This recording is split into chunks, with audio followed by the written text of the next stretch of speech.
দেশে ফিরে আসবেন না। তার মৃত্যুতে জাতি এক মহান অভিভাবককে হারিয়েছে।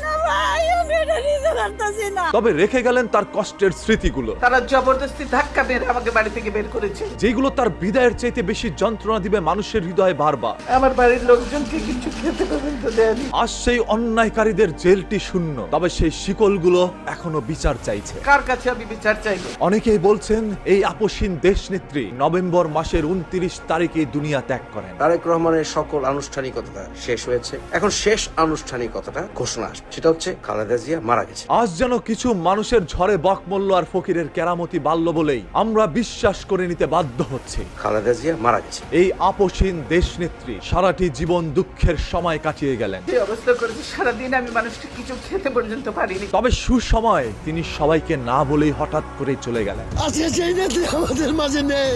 আমার বুকটা ফাইটা দিতে আমি বুঝাইতে পারবো না। একজন মার মৃত্যু